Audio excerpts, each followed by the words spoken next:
इस एक वीडियो में मैं नीट 2028 से रिलेटेड तुम्हारे मन में जितने भी सवाल और कंफ्यूजन है सबको खत्म कर दूंगा। आई नो तुम लोग छोटे छोटे बच्चे हो, अभी अभी क्लास 10th खत्म करके आए हो और मन में हजारों कंफ्यूजन है। ये 2 साल की जर्नी कैसे होने वाली है ना। चिंता मत करो बेटा, तुम्हारी तरह एक प्यारा सा छोटा सा बालक था ओम प्रभु, जो कि मेरे पास आया था क्लास 11 में। 2 साल वो मुझसे कंप्लीटली अन अकेडमी पे ऑनलाइन पढ़ा। And you know what rank he secured? All India 44 rank. And yes yes yes he is studying in एमस्टेली राइट नाउ। तुम्हें पता है वो पूरे ऑनलाइन कोचिंग की पहली रैंक थी। तो उसने ऐसा क्या करा और तुम क्या कर सकते हो कि तुम्हें कभी भी ड्रॉप लेने की जरूरत ना पड़े, तुम पहली बार में नीट एग्जाम को क्रैक करो, अपने ड्रीम मेडिकल कॉलेज में जाओ। उससे पहले हम अपने एग्जाम को तो समझ लें यार।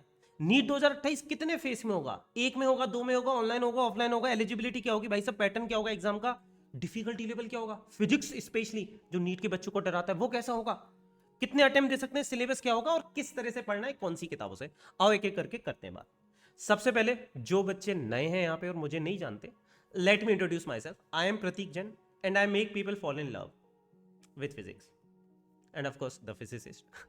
एनीवेज, तुम में से जो बच्चे के बड़े भाई बहन कोटा में पढ़े होंगे वो मुझे जानते होंगे, या फिर तुम्हारे बड़े भाई बहन या कजिन किसी टॉप मेडिकल कॉलेज में होंगे तो तुमने डेफिनेटली मेरे बारे में सुना होगा। या मैं वही टीचर हूं जिसने पिछले 4 साल में नीट में, अगर फिजिक्स की बात करें तो एक सिंगल बैच से इंडिया के हाईएस्ट रैंक्स और सिलेक्शन प्रोड्यूस करे हैं। अभी मैं तुम्हें दिखाऊंगा कितने सारे स्टूडेंट फिजिक्स में 180 आउट ऑफ 180। एम्स दिल्ली गए कितने सारे बच्चे। अगर हम बात करें किसी भी एक सिंगल बैच से तो ये पूरे इंडिया का हाईएस्ट सिलेक्शन रेशो है। हाईएस्ट सिलेक्शन रेशो मतलब जितने बच्चों का सिलेक्शन में 500, मेरे छोटा सा बैच होता है मेरे 500 से 1000 बच्चों का, उसमें से हम जितना सिलेक्शन दे देते, कई लोग लाखों के बैच में से उतने सिलेक्शन नहीं दे पाते। तो ऐसा कैसे करते हैं, आओ एक एक करके अपन सारी चीजों को समझते हैं।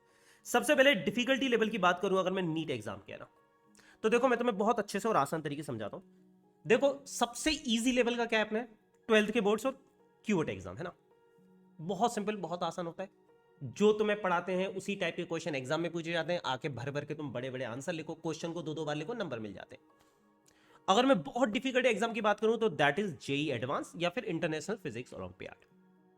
तो अगर इसको मैं टॉप डिफिकल्ट मानूं और इसको बिल्कुल आसान मानूं तो बेटा हमारा नीट एग्जाम इसके बीच आता है कहीं ना कहीं। नीट और जेई मेन का लेवल ऑलमोस्ट सेम होता है, ऑल दो नीट हल्का सा ज्यादा डिफिकल्ट होता है क्योंकि जेई मेन में तुम्हें 1 घंटे में 25 क्वेश्चंस करने होते हैं और नीट में तुम्हें 1 घंटे में 45 क्वेश्चन करने होते हैं एक सब्जेक्ट में, ठीक है।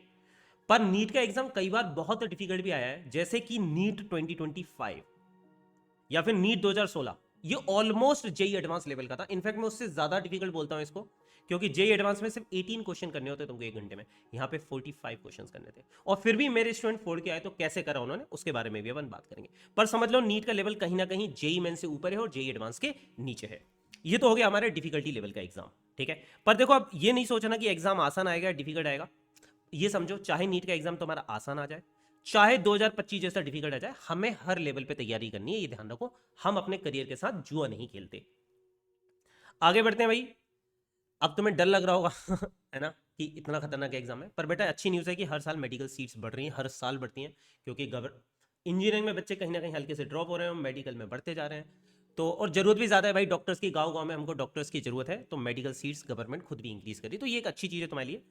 ऑल दो नंबर ऑफ कंपिटिटर्स तुम देखोगे तो 25 लाख है, और ये देख के हम एकदम से डर जाते हैं। गवर्नमेंट मेडिकल कॉलेज हमारे की सीट बात करें तो अराउंड 50,000 होंगी, तो देख के डर लग जाता है भाई 25 लाख में से 50,000 कैसे। बेटा चिंता मत करो, मैं बता रहा हूँ ये जो 25 लाख के अराउंड जो बच्चे होते हैं ये दिखाने का नंबर है। असली कंपटीटर की बात करूँ ना तो सिर्फ 1 से 2 लाख होते हैं। और बस तुम्हें ये ध्यान रखना है इन 2 सालों में तुम्हें रियल कॉम्पिटिटर्स में होना है, बाकी सिर्फ दिखाने के डराने के, ढंग से पढ़ाई नहीं करते, रट रहे होते हैं, फॉर्मूला बाज कर रहे होते हैं, इनसे बिल्कुल डरने की जरूरत है। असली कॉम्पिटिटर सिर्फ 2 लाख होते हैं, तुम्हें इन 2 लाख में बनना है और इनको कंपीट करके पीछे छोड़ना है। वो अपन कैसे करेंगे वो भी बात करेंगे ना। देखो एग्जाम पैटर्न बहुत सिंपल है ना। याद रखना यहाँ पे सब्जेक्टिव पेपर नहीं होता, ऑब्जेक्टिव पेपर होता है। सब्जेक्टिव पेपर में पार्शियल मार्किंग हो जाती है ना। जैसे 10th के बोर्ड में कोई क्वेश्चन आया, तुम्हें नहीं आता, तो भी तुम उस क्वेश्चन को लिख दोगे, उस पर 2-3 घुमा फिरा के कुछ भी लिख दोगे, फिर सुंदर सी लाइन खींचोगे, नंबर मिल जाएंगे। यहाँ पे ऐसा नहीं होता बेटा, यहाँ पे 4 ऑप्शन होते हैं। सही करोगे तो +4 और गलत करोगे तो पनिशमेंट भी होता है -1, ठीक है। टोटल पेपर 720 मार्क्स का होता है, जिसमें टोटल हमारे 180 क्वेश्चन होते हैं, ठीक है। तो हमारे देखो 45 क्वेश्चन फिजिक्स के होते हैं, 45 केमिस्ट्री के और 90 क्वेश्चन बायोलॉजी के होते हैं, जिसमें बॉटनी एंड जोलॉजी होता है ना, ठीक है। पर इसका मतलब ये नहीं है कि कोई एक सब्जेक्ट ज़्यादा इंपॉर्टेंट या ईजी है, मतलब कम इंपॉर्टेंट है, सभी इंपॉर्टेंट है। जैसे बायो जनरली सिलेक्शन कराती है, ठीक है। बायो पर आसान भी है, मैक्सिमम बच्चों को आती है, इसीलिए बच्चे नीट की तैयारी करने आते हैं ना। फिजिक्स डिफिकल्ट लगती है, बच्चों को रुलाती भी है ना, इसीलिए बच्चे मेरे पास आते हैं। पर याद रखना, रैंक और टॉप गवर्नमेंट मेडिकल कॉलेज तुम्हें फिजिक्स दिलवाती है ना। तो टोटल फिजिक्स 180 मार्क्स की होगी, केमिस्ट्री 180 मार्क्स की होगी, बायो होगी तुम्हारी 360 मार्क्स की। पेपर 3 घंटे का होता है। इसको आइडियली जो सॉल्व करने का टाइम और ऑर्डर होता है वो ये होता है कि भाई सबसे पहले बायो उठाओ। मेरे जो रैंकर्स थे जनरली वो इस ऑर्डर को फॉलो करते थे, मैं बता देता हूँ। They try to attend bio in 45 minutes, जल्दी हो जाती है, 90 क्वेश्चन जरूर है पर देख के मार सकते हो ना। केमिस्ट्री भी 45 मिनट में जनरली हो जाती है। फिजिक्स में तुम्हें 60 मिनट लगते हैं, तो टोटल तुम्हारे 2.5 घंटे हुए। अब बाकी के आधे घंटे तुम्हें क्या करना होता है भाई, इस कई एग्जाम में क्वेश्चन ऐसे होते हैं जो देख के तुम श्योर नहीं होते कि वो होंगे नहीं होंगे, उन पे बॉक्स बना के आगे बढ़ जाओ, मतलब अनश्योर क्वेश्चन। ओके वेट, यहाँ पे इलेक्ट्रिसिटी कट हो गई है बट नो वरीज, मेरा जो सेटअप है वो बिना इलेक्ट्रिसिटी के भी काम करता है, बस थोड़ा सा लाइटनिंग चेंज करिए। ठीक है चलो यार वापस चलते हैं अपने टॉपिक पे, बताते हैं तुम्हें ना। तो देखो यार, जो तुम्हारे 2.5 घंटे में तुम्हें पेपर करना होता है, ठीक है, मतलब this is the ideal strategy. अब तुम्हारे पास जो आधा घंटा बचता है ना, वो उस चीज के लिए होता है प्यारे बच्चे, और ये तुमको ना पहले मॉक टेस्ट से आदत डालनी पड़ेगी ना। जो आधा घंटा बचेगा ना, क्या होता है जब तुम क्वेश्चन कर रहे होते ना, पेपर पढ़ोगे, बहुत सारे ऐसे क्वेश्चन होते हैं जिनको पढ़ के तुम्हें पहली बार में सॉल्यूशन नहीं आता, या फिर तुम्हें पढ़ के ऐसा लगता है यार शायद ये सॉल्व तो हो जाएगा, मुझे आता है पर इसमें समय बहुत लगेगा। तो उस तरह के क्वेश्चन ना स्टार्टिंग के 2.5 घंटे में हम नहीं लेंगे, क्योंकि कई बार क्या होता है उस क्वेश्चन को करने के चक्कर में हो सकता है इतना समय लग जाए कि आते हुए 10 क्वेश्चन छूट सकते हैं। तो अपन इस तरह के क्वेश्चन लास्ट में उठाते, तो इन क्वेश्चन पे अपन हमेशा बॉक्स मार्क करते हुए चलेंगे। तो ये अपन को आधा घंटा एक्स्ट्रा छोड़ना है ओएमआर भरने के लिए, अनश्योर क्वेश्चन करने के लिए। और बेटा कई बार एग्जाम में ना इन्विजिलेटर बहुत समय बर्बाद करते हैं, हर 2 मिनट में तुमसे अंगूठा लगवाएंगे, कहीं साइन करवाएंगे। तो ध्यान रखो, this is the ideal strategy, और पहले मॉक टेस्ट से तुम इसको प्रैक्टिस करने वाले हो, ध्यान रखना। ठीक है, एलिजिबिलिटी की बात करें तो देखो ये बहुत ही फर्जी चीज है, मतलब फिजिक्स केमिस्ट्री बायो तुम्हें लेना है या बायोटेक्नोलॉजी ले लो ना, बायो की जगह 12th में तुम्हारे पीसीबी में मार्क्स 50% होने चाहिए, और जो कैटेगरी वाले हैं उनके लिए 40%। अब ये बकवास चीज क्यों है बेटा? बेटा अगर तुम नीट की तैयारी कर रहे हो, मान लो मुझसे पढ़ रहे हो, तो बेटा 90% मेरी तरफ से ना, मैं 90% के नीचे एक्सेप्ट ही नहीं करूंगा।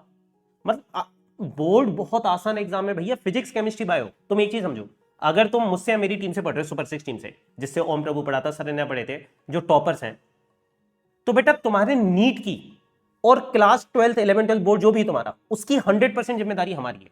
मतलब सिर्फ नीट ही नहीं, फिजिक्स केमिस्ट्री बायो, ये 3 सब्जेक्ट 100% हमारी जिम्मेदारी है। ये एलिजिबिलिटी क्या होता है, अपन 90% के नीचे बात ही नहीं करेंगे। सरन्या के समवेयर अराउंड 97% थे, वो नीट की टॉपर थी। जेई मेन, सो जो बायो की स्टूडेंट जेई मेन तक में टॉप करी थी, है ना, she was one of the toppers. NEET में उसके अराउंड 711 मार्क्स थे, सिर्फ 2 साल की पढ़ाई करी थी, 11th 12th प्योर ऑनलाइन पढ़ी हुई थी, है ना। और बोर्ड में सीबीएसई 12th बोर्ड में 97 के अराउंड परसेंटेज, है ना। उसके इंटरव्यू वगैरह सब डले हुए इन चैनल्स पे, ना, देख सकते हो। एज की बात करें तो अभी तुम लोग 14-15 साल के हो गए, पर एज 17 साल है लिमिट। चिंता मत करो, अभी नहीं, 2028 में ना, जब तुम जिस साल एग्जाम दोगे ना, उस साल के अंत तक तुम्हारी एज अगर 17 साल हो गई तो चल जाएगा। मान लो तुम्हारा एग्जाम में 2028 में है, तब तुम 16 साल के हो, दैट्स ओके। पर 31 दिसंबर तक अगर तुम्हारी उम्र 17 साल हो जाएगी तो कोई दिक्कत वाली बात नहीं, तुम एग्जाम में बैठ सकते हो ना, बैठ जाओगे, चिंता मत करो। मैक्सिमम लिमिट कोई मैक्सिमम लिमिट नहीं, बुढ़े 80 साल के बुढ़े भी दे सकते हैं एग्जाम, चिंता मत करो। अटेम्प्ट कितने भाई साहब, कितने अटेम्प्ट है? तो भैया गवर्नमेंट ने कोई अटेम्प्ट लिमिट नहीं लगाई। जैसे जेई में तुम्हारे 2 होते हैं, है ना, मतलब जेई एडवांस में तुम्हारे 2 होते हैं, 12th के साथ दे सकते हो और उसके बाद एक बार ड्रॉप ईयर में, विच इज गुड। यहाँ पे कोई लिमिट नहीं है यार, उसके अपने रीजन है, कोर्ट ने हटा दी लिमिट, तो कितने भी लिमिट दे सकते हो। पर मैं तुम्हारे ऊपर लिमिट लगा रहा हूं, अगर तुम आज ये वीडियो देख रहे हो तो याद रखना मैंने तुम पे लिमिट लगाई है, तुम्हें मैं सिर्फ एक अटेम्प्ट अलाउ करूंगा, that is with 12th, no drop. जरूरत ही नहीं है बेटा, 2 साल बहुत होता है और सफिशिएंट टाइम होता है। तुम बहुत अच्छी रैंक के साथ क्रैक कर सकते हो। जो टॉप 4-5 मेडिकल कॉलेज है ना, FMC, MAMC, AIIMS Delhi, AIIMS Rishikesh, VMMC, इन सब में जा सकते हो, इन सब में किसी में भी एंटर कर सकते हो। तुम्हें सिर्फ एक है, याद रखना, तुम अपने दिमाग में सेट कर लो, सिर्फ एक मौका है, कोई ड्रॉप नहीं है, इसके बाद कोई अटेम्प्ट है, ओनली 1 अटेम्प्ट, और एक ही बार में फोड़ना है, ये ध्यान रखो, तुम्हारे दिमाग में क्लियर होना चाहिए। एग्जाम मोड कैसा होगा, तो देखो अभी राइट नाउ की बात करें तो जेई मेन ऑनलाइन होता है और नीट ऑफलाइन होता है। अब तुम कहोगे पर सर 2 साल बाद क्या होगा, क्या नीट ऑनलाइन हो सकता है? बिल्कुल नहीं होगा बेटा, नीट में 25 लाख बच्चा बैठता है। अभी राइट नाउ इंडिया में हमारे पास इतना इंफ्रास्ट्रक्चर नहीं है कि इसको कंडक्ट करा सके, तो नीट ऑनलाइन ही, नीट तुम्हारा ऑफलाइन ही रहेगा, बिल्कुल बेचिंतित रहो। 2028 तक ऑलमोस्ट 0 चांसेस है, और अगर कोई चेंज होगा तो हम लोग तुम्हें बता देंगे, उसकी चिंता मत करो, हमारे पास सारा सिस्टम तैयार है, तू चिंता मत कर, ठीक है। जेईई मेन 2 फेज में होता है, एक बार जनवरी में होता है, एक बार अप्रैल में होता है। उसका रीजन ये था कि बच्चा बोर्ड एग्जाम की तैयारी कर सके 12th में, और बहुत ही फर्जी रीजन है, मैं मजाक नहीं कर रहा। इसके चक्कर में जेईई मेन के बच्चों पे इतना प्रेशर होता है ना, एक बार जनवरी में एग्जाम दो, फिर बोर्ड की तैयारी करो, फिर अप्रैल में फिर से दो, फिर मई में जेईई एडवांस दो। भाई नीट बढ़िया एक ही बार होता है तुम्हारा मई मंथ में, और बेस्ट है सिस्टम तुम्हारा। और चिंता मत करना, ये मत सोचना कि बोर्ड और सर नीट की तैयारी साथ में कैसे होगी, दोनों का सिलेबस एक ही भैया, हम करवाएंगे, दोनों एक ही तैयारी, तू चिंता मत कर, बस थोड़ा सा लिखने का तरीका अलग अलग है, वो हम करवा देंगे, उसकी चिंता मत कर, दोनों की तैयारी एक साथ ही होती है, बिल्कुल चिंता मत कर। ठीक है, सिलेबस की बात करें सर, क्या जो एनसीईआरटी वो हमारा सिलेबस होती है, या एनटीए की वेबसाइट पे, क्योंकि 2 साल पहले सिलेबस रिड्यूस होता वो हमारा सिलेबस है। तो बेटा मैं बता देता हूं, मोटा मोटा समझ लें, एनसीईआरटी तुम्हारा 90% सिलेबस तुम बोल सकते हो, 90 to 95%। ठीक है, ऑल दो कुछ टॉपिक्स ऐसे हैं जो एनसीईआरटी में गिवन नहीं और सिलेबस में है, और कुछ टॉपिक ऐसे हैं जो एक्स्ट्रा दिए हुए हैं। ठीक है, तो कौन से वो मैं तेरे को भी बताता हूं। फिर एनडीए की वेबसाइट पे बता देते हैं, एनडीए ने जो सिलेबस मेंशन करा है भाई, उसके बाहर से भी क्वेश्चन पूछ लेता है। जैसे एग्जाम्पल के लिए रेडियो एक्टिविटी सिलेबस में मेंशन नहीं करा था, पर जेईई मेन में पूछ लिया। रीनीट 2024 में एक क्वेश्चन ऐसा पूछा जो रेडियो एक्टिविटी के फॉर्मूले से सॉल्व होता है, और ये एक एग्जाम्पल है बस, ऐसी कई चीजें पूछता है।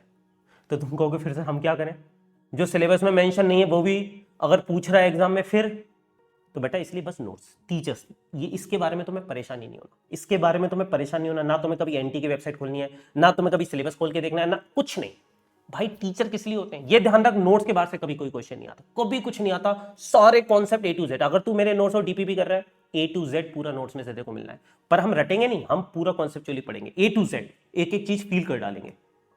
बाकी सिलेबस की बात रही तो भाई फिजिक्स का ये पूरा मैंने सिलेबस का पीडीएफ है, ये मैंने अपने टेलीग्राम चैनल पर ऑलरेडी डाल दिया है, NEET_physics है ना, याद रखना। अरे नीट के साथ बीच में ये अंडरस्कोर है ना, अंडरस्कोर NEET_physics, ये टेलीग्राम चैनल ज्वाइन कर लेना, इस पे मेरे नोट्स, डीपीपी, सारी डिटेल्स A to Z, अगले 2 साल तक तुम्हें जो भी रिक्वायरमेंट है, मेरा जो स्टूडेंट है आशीष, एक और स्टूडेंट है जो एम्स दिल्ली में पढ़ रहा है, उसके शॉर्ट नोट से लेकर सब कुछ तुम्हें यहाँ पे मिल जाएगा, मैं शेयर करता रहूंगा टाइम टू टाइम। बाकी ये सिलेबस मैंने यहाँ पे डाल दिया, यहाँ से तुम्हें मिल जाएगा, इसको अभी ज्वाइन कर लेना टेलीग्राम चैनल को।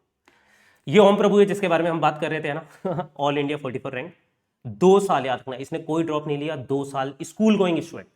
क्लास 11th में इसने मुझे ज्वाइन करा था, मेरे साथ मेरे सुपर 6 की टीम से पढ़ा था। सुपर 6 टीचर्स के बारे में मैं तुम्हें भी बताऊंगा, 2 साल में निकाला।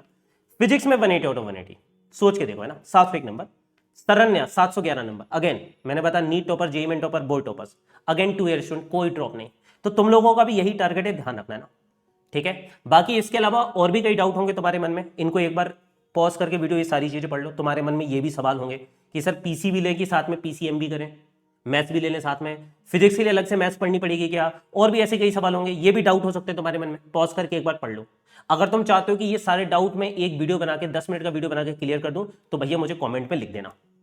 ठीक है, ये मेरे रैंकर्स हैं इस साल के। ठीक है, मैंने कहा ना, हर साल फॉर्चुनेटली बच्चे कहीं ना कहीं अच्छे बच्चे मुझे ढूंढ लेते हैं जो सिंसियर बच्चे होते हैं, चाहे उनको 10th तक की मैथ्स भी ना आती हो, मैं वो भी सिखाता हूँ, इतने बेसिक से फिजिक्स पढ़ाता हूँ, वो मुझे ढूंढ लेते हैं बच्चे।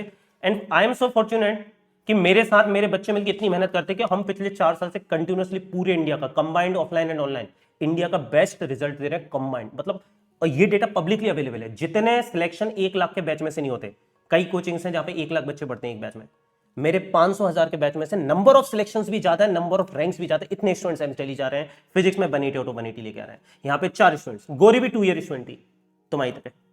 तो आओ करते हैं, पहली बार में अपन फोड़ेंगे। और जो बच्चे मेरे पर्सनल गाइडेंस में तैयारी करना चाहते हैं, मेरे प्रायोरिटी ग्रुप में, अभी तुमने जितने भी रैंकर्स देखे मैक्सिमम बच्चे मेरे पर्सनल गाइडेंस ग्रुप में थे, तो तुम भी आ सकते हो। उसके लिए क्या करना है, कुछ नहीं, टेलीग्राम पे तुम्हें मेरा व्हाट्सएप नंबर मिल जाएगा, उस पर मैसेज कर देना। बाकी और डिटेल में जानना चाहते हो तो कमेंट में लिख देना भाई, मैं वीडियो बना दूंगा तुम्हारे लिए। ठीक है, ये मेरे टॉपर है आशीष, जो कि एम्स दिल्ली में, ओम प्रभु एम्स दिल्ली में। जो बच्चे मेरे पर्सनल गाइडेंस ग्रुप में मेरे साथ प्रिपरेशन करते हैं, उनके रेगुलरली वीडियो कॉल सेशंस होते हैं मेरे रैंकर्स के साथ, जो इंडिया के टॉप मेडिकल कॉलेजेस में पढ़ रहे हैं, है ना, वो गाइड करते हैं। ठीक है, अब इस वीडियो को समाप्त करते हैं। कमेंट में एक चीज जरूर लिख जाना, और इस चीज को फील करते हुए लिखना, I will crack NEET 2028 in first attempt. कुछ भी हो जाए ड्रॉप नहीं लेंगे, we will not take drop. Government ने इन्फिनिट अटेम्प्ट दिए होंगे, पर हम और मैं तुम्हारे ऊपर ये लिमिट लगा रहा हूं आज कि तुम्हारे पास सिर्फ एक अटेम्प्ट है, और एक अटेम्प्ट में तुमको एग्जाम फोड़ना है। ये मेरी तरफ से तुम्हारे ऊपर, याद रखना। ये फील करते हुए लिखो, इसको लिखो फील करते हुए, कुछ भी हो जाए मैं ड्रॉप नहीं लूंगा, मैं इन 2 सालों को 100% यूटिलाइज करूंगा।